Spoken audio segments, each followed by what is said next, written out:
This is Agent Provocateur with Allan Walsh and Adam Wylde. It's trade deadline coming up. Welcome to another Agent Provocateur. We've got the deadline on Friday. It is Tuesday morning when we're recording. We're going to get this out ASAP when we're done. Adam Wylde, how's your week going? How are you? It's been good. Not busy enough yet. I'm a little concerned. And Allan, I think that's sort of going to be one of the things we're going to talk about. I want to read you something from The Athletic. This is our compatriot at SDPN, Chris Johnston. And he puts out his big trade boards, which I'm sure as an agent you just love. But your favorite thing are CJ's trade boards. I know you wait with anticipation. But here's what he said. There will be trades, of course, before the bell sounds at 3 p.m. Eastern on Friday. But multiple league sources indicated over the weekend that the level of chatter was unusually low for this pocket of the calendar. It's not for lack of star power or players who can fill premium positions. Plenty who fall into these categories are available right now. But with recent changes to the collective bargaining agreement, including the creation of a playoff salary cap, new restrictions on double salary retention and trades, there seems to be an expectation that trade activity won't match what we've seen in years gone by. And that's going to be sort of the first thing that we talk about here. And I'm curious to get your opinion on that. I mean, that article is already a couple of days old. Does your opinion match Chris Johnston's opinion? Well, it's not really an opinion as much as it is an observation. Okay. I spoke to about 10 NHL GMs yesterday, and the general feedback I'm getting is the volume of calls is unusually low, to the point where one GM called it unsettling. Wow. And unless a player is on an expiring contract and is a pure rental, unless the offer is going to knock somebody's socks off with the playoff cap, with the inability to double retain, there is an expectation the value of the player and the return will be greater in the off season than right now. So why make the deal now if you can get more in the off season? And what drives the market at the trade deadline has always been multiple teams interested in the same player. There were, lots of buyers, and the sellers had players who could help the team. With the playoff cap, you now have to be cap compliant every single game. If you have a player who is on LTI and you're not prepared to declare him out for the entire playoff, and there are some teams in situations where they're mulling still whether they can do that or not, it doesn't make sense to pull the trigger on a deal. Right. And I mean, it's got to be frustrating in the sense that, I always thought the point of the playoffs and the lack of salary cap in the playoffs lent itself to getting more stars into the playoffs. So you look at some of the teams that took advantage of that rule. I'm going to speak specifically to the Tampa Bay Lightning during their 2 cups. I remember during COVID, Kucherov just didn't play until game 1 of the playoffs. The Vegas Golden Knights with Mark Stone, that's, sort of like a running joke. He was legitimately hurt, but it was also a bit of a running joke. And the Florida Panthers more recently. And, what those 3 teams have in common is they've won the last 5 cups. And what has been annoying to me as a Leaf fan is we've never took advantage of that, even though we knew that was a loophole. And being a fan of other sports, especially like Formula One, where the whole point is to exploit the loopholes as much as possible, that's the game. I've always found it funny NHL teams reticence to do that. And I can't figure out why. And I'm also trying to figure out, Allan, why does the league view this as a bad thing? If you have more money on your team in the playoffs, you're not paying them anymore, right? It's the NHL that's now paying them to be there.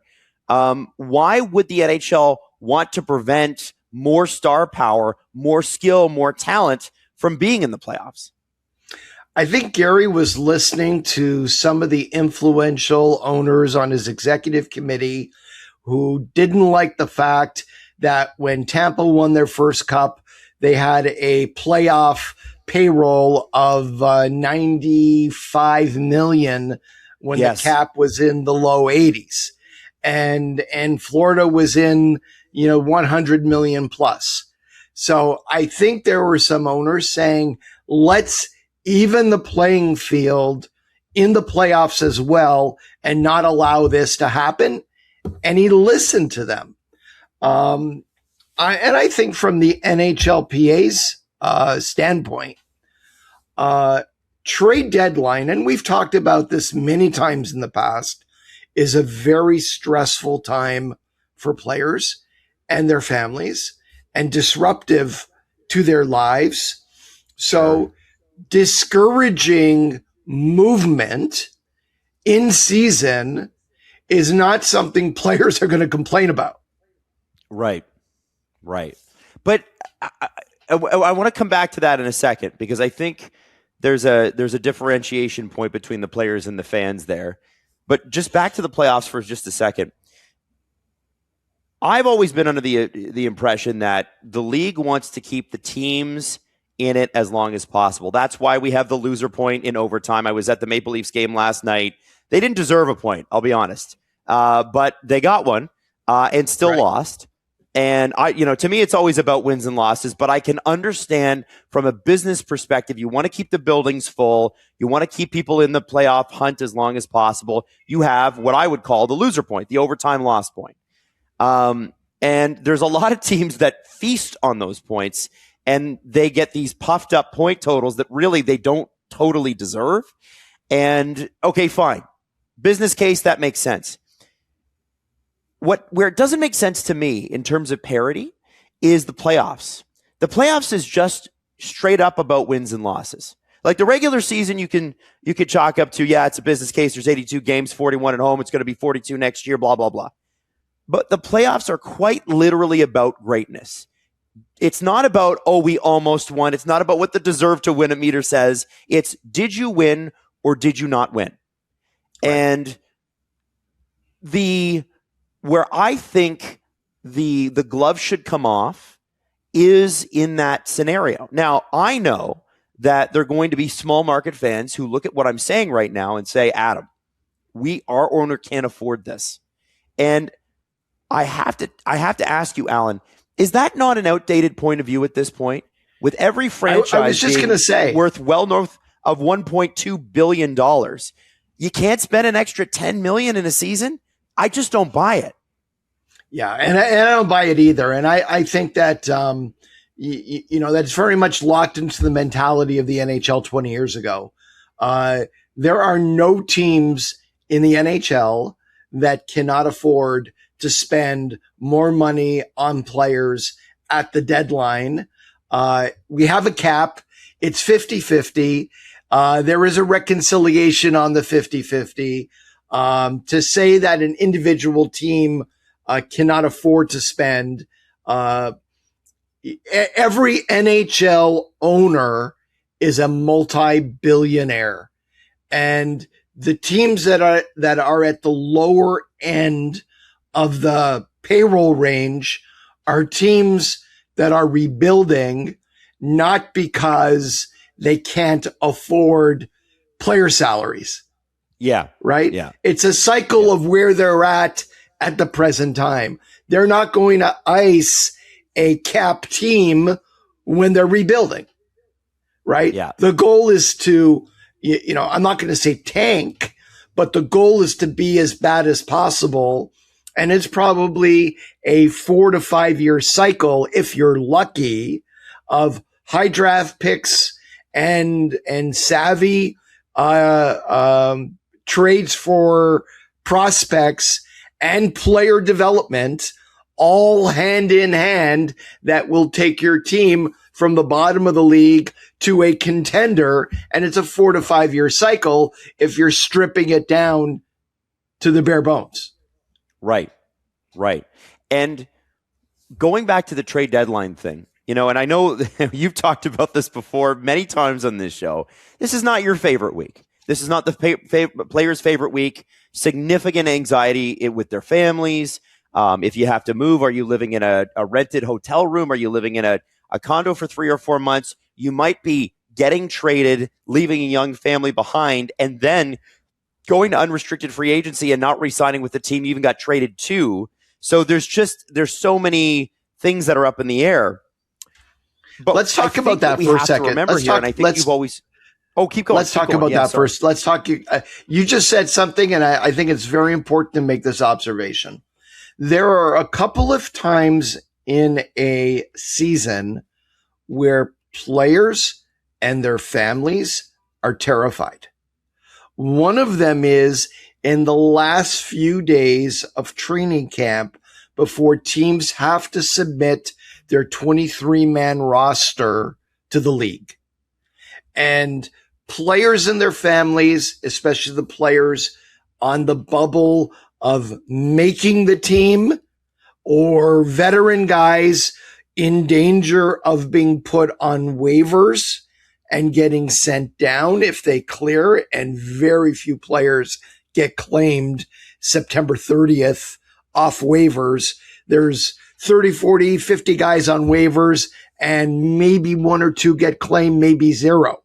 It's very few. If you're going to get a guy through waivers, that's the time. And it's strategically, teams hold on to put them all out there at the same time. Trade deadline is the same thing. So I text a player Saturday night to call me after the game because I had something to share with him. As soon as he came off the ice, I got a text back. Oh my God, did I get traded? And I'm like, no, I just want to talk to you. and I feel like this time of year, I have a disease. I mean, yeah. I text a high end prospect yesterday, a first round pick, to please give me a call. And he texts me back right away. Was I traded? And I mean, like, I can't, it's everywhere. I'm like, I have to literally now, for every text to a player between now and the deadline, preface it by saying, you have not been traded, but please call me. I have something else to talk about. Nothing urgent or earth shattering, just to bring the anxiety level down. And I'm not just getting text messages from players. I'm getting messages from wives, from girlfriends, from parents. Everybody is on edge. Mm-hmm. And that is completely understandable. And the players talk about that. I think it's hard for fans to relate, mostly because they make millions of dollars, but they are human beings too. And you have to take these things into consideration. I get that. I understand that. What I don't understand is taking something like double retention, which again is pushing the rules of the book. And I thought one of the first double retention trades I ever saw was here in Toronto with Kyle Dubas. I believe it was Nick Foligno. There was also Robin Leonard was traded through Toronto to, I believe, Vegas, double retained. And teams get compensatory picks for that, or they work it into the deal. And I just thought, well, that's a pretty creative way to do that, right? That's a smart business move under the current deal. And from what I understand, Gary Bettman saw that as cheating. That wasn't in the spirit of the rules, so he got rid of it. You can double retain in season, but I think it's 70 or 75 days need to elapse 75 days before. Yeah. It's 75? 75 days. Yeah, need to elapse before a second retention on a contract can take place. And Allan, understanding what you're saying about the players and their girlfriends and their families and all of that, this is still an entertainment product. And just like what we talked about with the draft last year, which was really, really, really bad. I watched the NFL draft and it's like fireworks and sparklers and oh my God, it's like rock star, right? The NHL draft felt like, reading George Orwell, 1984. And it was also like longer than Lord of the Rings. It was crazy. And I look at the trade deadline and I go, okay, the two major sports networks in Canada, and by the way, simulcasted on the NHL network in the States, have 8 hours devoted to this day, right? It's this one and it's free agent frenzy. And I'm trying to figure out why the NHL would want to, for lack of a better term, kneecap their broadcast partners and bore their fans. Now, could there be 20 or 30 trades at this year's deadline? Absolutely. And good, because the general managers need to start being creative with this too, right? But I don't understand why you would want to gum up the works that way. I other than just, well, it's the spirit of the rule the way I saw it, so therefore I'm getting rid of it. That doesn't make sense to me. We're supposed to be entertaining the masses here.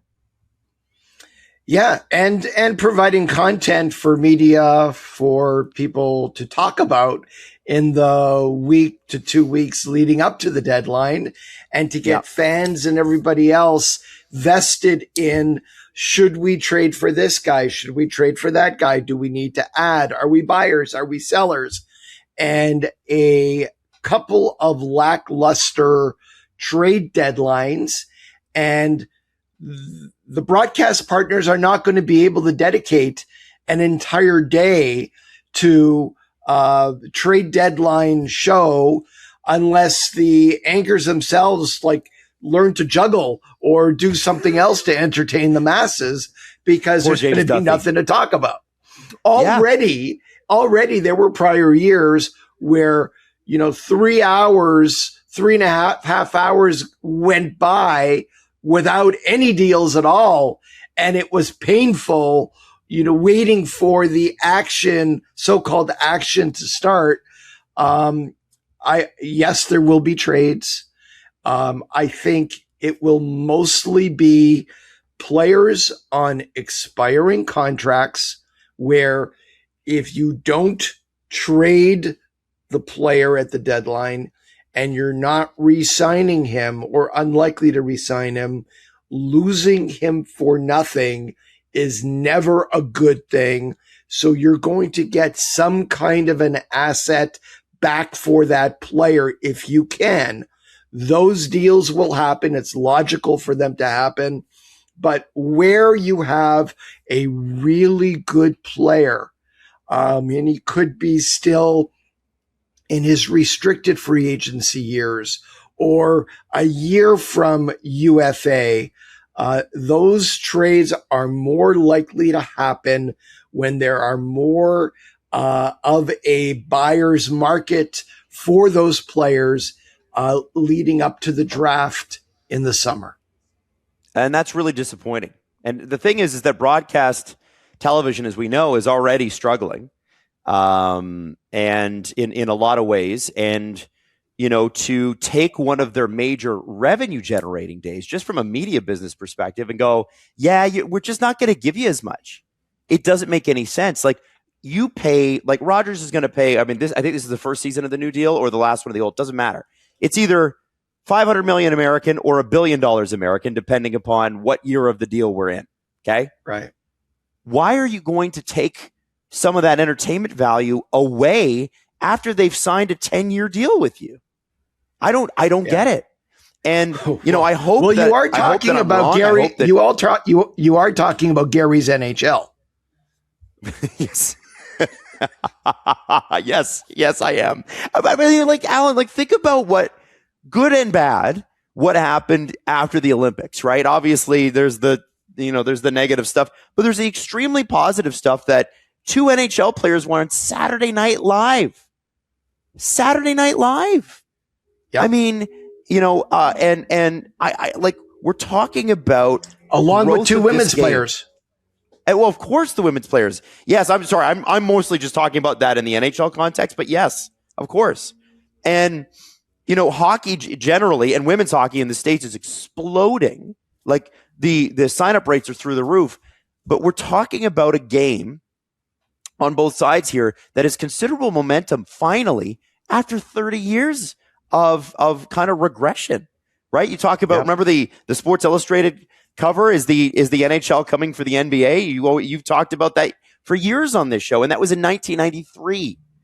And I think that was 1994 after the Rangers won the cup. Oh, there it is. Right. And they immediately, what happened right after that? They locked the players out for half a season. Right. And killed killed all the momentum of the Rangers Cup win. Exactly. And so I just think, like, why do that? Why would you do that? I understand wanting most of the talk to be on the games, but I look at the NBA, which has had a really great 10 years. Over the last couple of years, there's some questions about the quality of the watch product, which I understand. Also, the expense of watching the games, which is a whole different conversation. But one of the major drivers of NBA culture and the fact that it is mainstream, it's not just sports culture. People know NBA players as celebrities. One of the reasons for that is player movement. Is this guy going here? Oh, this guy, where's every 18 months, Kevin Durant's upset and he's moving on somewhere else. I'm always curious to know where Kevin Durant's going to go. James Harden, same thing. When LeBron has moved, when LeBron has stayed, those sort of are really epic decisions that have fans, not just from that local market, but the entire league watching. And when I feel like we're really missing an opportunity here to grab people, not just during the season, but during the off season and 24/7. Part of that is NBA players, especially the superstars, sign short-term deals. Yes, it's 1 or 2 year deals, so they're always up, right? Right. That encourages them every couple of years to go back to the market, and they have the ability to go somewhere else once they've hit free agency. And NHL players typically have gone for security and 8-year deals with trade restrictions when they are in the upper echelon of players. So with all these players signed long term and they have trade restrictions, where's the free agent market? Yeah. I mean, every conversation I have with GMs about free agency, there's always a lament that there's no real good players available that can change the fortunes of a team. You are not going to build your team off of unrestricted free agency like you've been able to many years ago in the NHL, and you can do in sports like the NBA. Right. So I think, we've identified the problem. We've identified sort of why the problem exists. What would be your solve? Do you and I know you're a player advocate, so I know this is a bit of a tough position to put you in, but what do we do here? Because to me, instantaneously, why wouldn't we bring double retention back, especially with the salary cap going through the roof in the next few years? What do you do with a day like trade deadline day if the market doesn't pick up? Well, I have never understood why the NHL would not allow the trading of available cap space, right? A team has 10 million of cap space that they're not using. We're going to trade $10 million of cap space to the Montreal Canadiens, to the Toronto Maple Leafs, to whoever for a pick or a player. And now the teams have all been, for lack of a better term, dumbed down. Mm-hmm. So many teams' hands are tied. You look at a team like the Toronto Maple Leafs right now. Yeah. Where are they going to get players? Right? Free agent market? Nope. Not likely. NHL draft and develop? Well, that'll take years. And Toronto is a market, one of the market drivers of the entire league. It drives hockey interest in Canada. It drives TV ratings. It drives so much of the NHL business, and they're shooting themselves in their foot. So in one sense, the more revenue generated, players get 50%. They benefit there. But in another sense, if your big markets are not driving the game itself will suffer and revenues will suffer. Right. Player movement as an agent, players want as much control over their movement as possible. And most players would favor less movement as opposed to more movement, especially in season.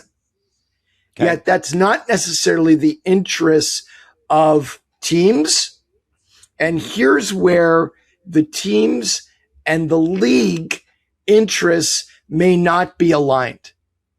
So what we get in those situations are the league's interests usually coming in and taking the interests of a minority of teams, or coming in and doing something contrary to the interest of all the teams in favor of a system that the league prefers to have in operation, where they are in more control of the product. This is all business. This is not about me, agents, players themselves. This is about, when you're dealing with the NHL, you're talking about one thing: control. And this is just another way for them to control the product, control the game, control every aspect of the game. I agree with you. If I took my agent hat off and became a fan, I'd be pretty frustrated at the fact that the team that I support, the team that I have season tickets with, the team that I go to games with my kids, doesn't really have the opportunity to use trade deadline or free agency to get better. Yeah. I get it. I understand it. But when I put my agent hat on and I'm now working for players, it's not that I'm against trades or movement. I just want the players to have as much control as possible over that movement. What do you mean by that? A player has a full no move. Take the situation in Vancouver right now. Tyler Myers right now has a full no trade, and he cannot be traded somewhere where he doesn't want to go. Yep. He earned that right. He did. Right? He earned that right. And players who have earned that right, they shouldn't be shunned for exercising it. Yeah, no. And you know what I think, Allan, most fans are in a place now where they get it. Like, I can remember when Matt Sundin was coming towards the end of his career here in Toronto, Brian Burke had just taken over, and they worked out a deal with the Philadelphia Flyers. And the reported deal was Sundin to Philadelphia for a first-round pick and Jeff Carter, who was a young, hot stud prospect. That would have changed the trajectory of the Toronto Maple Leafs in the late 00s, basically, before the 2010s, right? Would have set them up better for the next decade. Although, let's be honest, their management group wasn't very good and probably still would have screwed it up. But the point I'm trying to make is that when Matt's blocked that trade, a lot of fans, including myself, were kind of upset about it, because it's like, hey, man, you're preventing us from moving on to the next generation. Now, as an adult, And with no trade clauses being so a part of what we do every day, that doesn't bother me. Like, I get it. I completely understand it. I don't get upset about it. I think back then it was just a lack of understanding about it. And also, why would Matt's is not, that's not his priority, right? His priority is himself, and it should be. And he had given everything to that franchise that he possibly could over a career. I don't think that, I don't look back and go, man, I'm still mad about it. I look back at that and go, man, I was pretty immature. I didn't know. I didn't understand. I didn't have the perspective. Now, when we talk about business, when we talk about control, I was at the Philadelphia Flyers Toronto Maple Leafs game last night, and it was a dud. It was a dud. It was a bad hockey game, top to bottom. And even in overtime, the only time it got kind of good was 3-on-3 because it opened up more ice. But both teams are kind of bad right now. And the Flyers have been stuck in this sort of middle zone for about 5 years. And part of that's management, part of that's direction, ownership changed as well.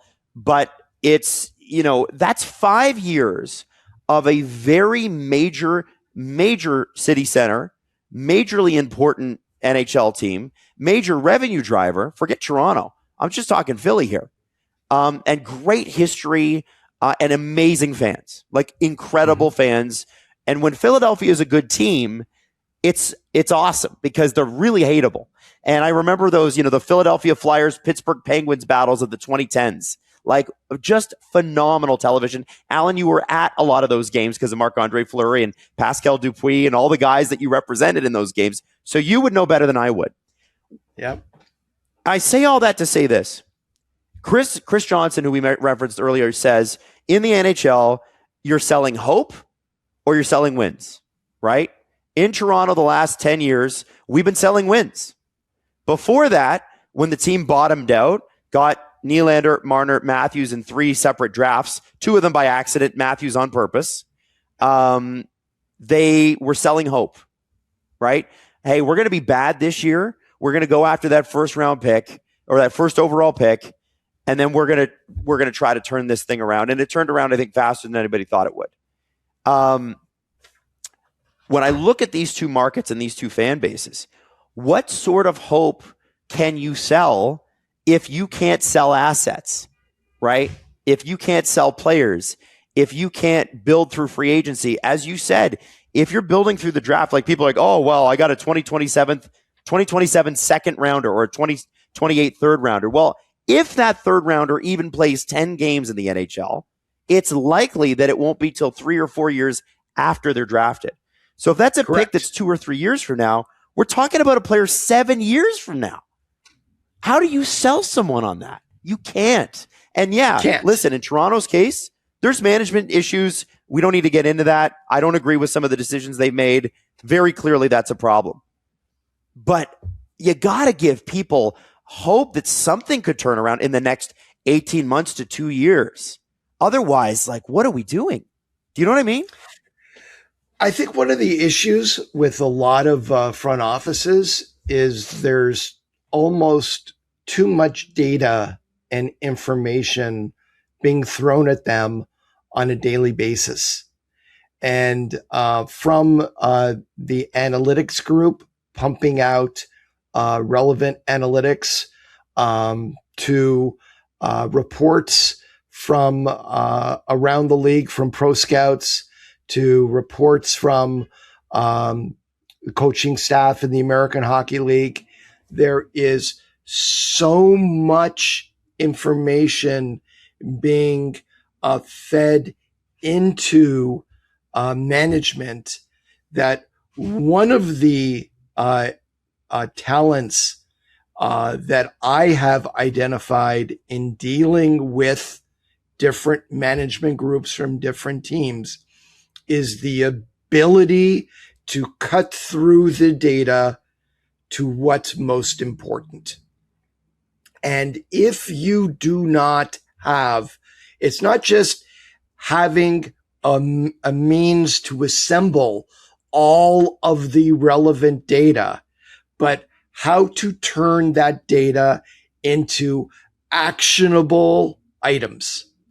And whether it's to help your team on the ice now through feeding that data to the coaching staff, whether it's to use that data to go and acquire a player or to move a player, there are teams that are, you realize it when you talk to people over a long period of time, that there are management groups slowly sinking in quicksand because they've got all of the information coming at them. They just don't know how to process it properly. So what numbers are the good numbers, like worth looking at, right? Right now, the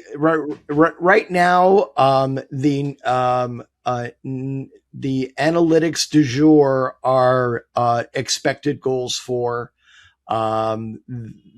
Everybody is tracking that. GMs are tracking it. Somebody made a comment to me yesterday. We were expected goals 5.3 to 1.7 in the game, and we lost it, and was railing about that. But it's the goal of analytics is to get all of this data down to one number. And we're not there yet. And there are kernels of truths out there in the data, but being able to process it effectively and then act on it is still a work in progress for many teams. Right. Okay. Now, I want to ask you about this week for you because, I think sometimes we have talked about some of this stuff before, but I think it bears repeating because, we have new listeners all the time. Maybe somebody missed an episode. Can you run down for us, just in basic terms, player X, who's a part of the group that you represent, gets traded? What does that really entail behind the scenes? Because it's a lot more complicated than people expect. Does the general manager call you first? Do you hear about it on Twitter first and call them? Like, how does this all play out in 2026? If me and the player are hearing about it on Twitter, I'm pissed. Okay. There are some situations where players are calling me and saying, "Hey, I just got traded." There's other situations where a GM will call me and say, "We haven't done the trade call yet, but giving you a heads up, your client has been traded, and I'm going to give him a call right now, but just wanted to let you know." When I get a phone call from a GM on trade deadline day, I'm like one of my clients when I'm calling this week. I'm like, okay, 50-50, it means somebody's been traded. Right? So, in a very serious vein, and I know that I'm not looking or seeking sympathy for anybody. But just imagine if you went to work and you kissed your wife and kids goodbye, the kids went off to school, you're at work, you get a phone call, you've just been traded across the country, and there's a flight at 5 p.m. We'd like you to be on it. Right? And the disruption, you go home, you pick up the kids from school, and you now explain to them that daddy's going to be gone for, months, because usually teams acquiring players are teams that are playoff teams and, might go around, might go 2, might go 3, but could be in the new club city until, if they're lucky, June 18th or June 19th. And that means living day to day without their family and without their kids. And it means going from probably a nice home into living in a hotel room with a kitchenette. I know one very high profile player got traded at the deadline. The team that acquired him wanted to re-sign him, and they put him in an airport hotel in a regular hotel room in the middle of nowhere. And he woke up in the morning with his wife and kids, and he went to bed at night in a small hotel room by an airport and was going to be living there for several months. Again, not looking for sympathy. I don't want to hear people say, look at the money they make. Boo, hoo, hoo, hoo. Okay. I get it. I'm just giving you the perspective of the player and the agent, and the fact that this is a very nervous time where friendships ties to a community, whether they belong to a church, their entire social network. You make friends along the way who live in your club city, the most cherished relationships with your teammates. And all of a sudden, bam, one phone call and your entire life changes. Mm-hmm. That's huge. Let me ask you this. You've been through, how many deadlines? 30?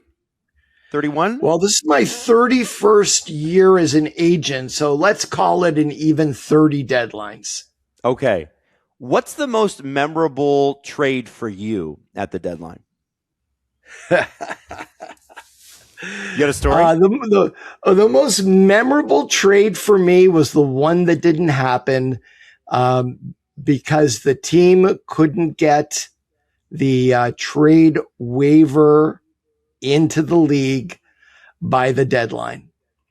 And it was a while ago, and it was a very high profile player, and and he was traded. The GM called and said, I have a deal on the table. It was 20 minutes before the deadline, and he gave me the name of the team, and I said, we can't trade him there. And the GM said, well, why not? I said, because he has a no trade list, and that team is on the list. Oh. And the GM said, that's not true. I have the list in front of me. And I said, what list do you have? Give me the teams. He gave me the teams.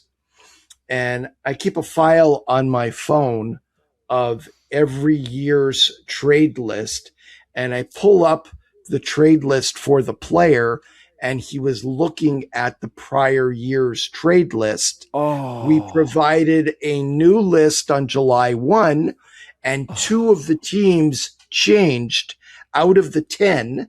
And this is one of the teams that he's trying to trade him to. Well, the GM couldn't believe it. And he said, I'll call you back. He went to the assistant GM, came back, called me, and he goes, will he go there? And I said, I don't know. And now we're like 10 minutes before the deadline. And he said, okay, will you talk to him? Sure. So I'm calling the player, and voicemail, text message.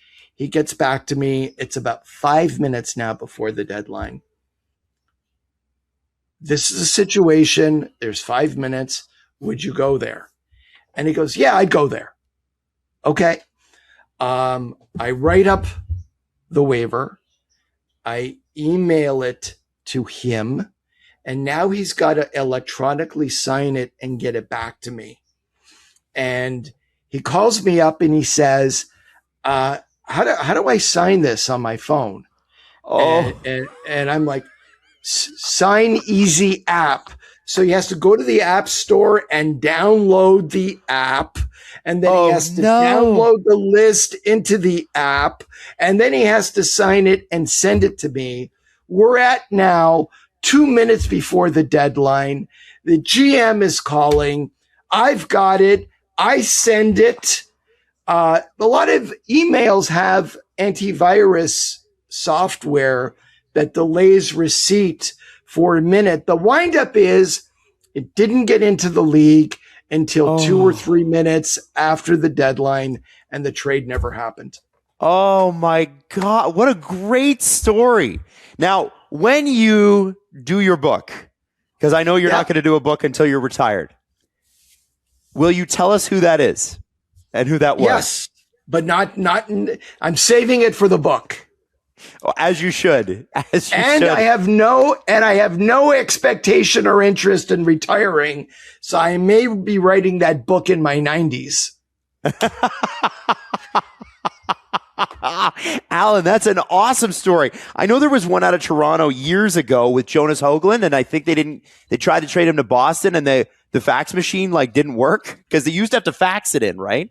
We used to have to fax him in. Yeah, that is not only incredible. That. What a great story! I think I've told the story before, but Marc-Andre Fleury's entry-level contract actually got signed by fax and faxed back to the Penguins 10 minutes before the signing deadline, or he would have had to be returned to junior as an 18-year-old. And we agreed to terms about 1 hour before the deadline. And the GM, Craig Patrick, had his assistant typing up the contract. And literally, I was getting updates from him every 5 minutes with her progress, typing it up. It got faxed to me in our office in Montreal. It was a 20-plus page contract with all the bonuses, and Mark needed to initial every page, sign the contract, and then sign the addendum. And we're faxing back page by page, feeding it into the fax machine. And it was one of those fax machines where when you're receiving a fax, the bells and whistles go off and one page spits out. And then there's nothing for 20 seconds and another page spits out. It was the most painful, terrifying hour of my life. And Craig Patrick finally called. He's like, well, we got it in 10 minutes before the deadline. Wow. Yeah. Wow. I love that. I absolutely love that. DocuSign just makes things so much easier, doesn't it? Those stories are why I have no hair. Yeah. Well, Allan, that's a great couple of stories, and I think a very interesting discussion. I think, listen, will the NHL do anything about this? When they hear this podcast, inevitably, because I think they listen. Probably not. But probably not. Probably not, but appreciated the insights anyway. And I just want to say to you and to your clients, wishing you the very best, whether they want to move or they want to stay throughout the trade deadline. And I hope that there's no last minute running around with the hair that you have left on fire. Well, let's hope so. Let's all have a good, productive, healthy couple of days. Everybody be safe out there. We'll see you guys deadline day, and maybe we'll record something on the weekend and recap what has gone on. Looking forward to it.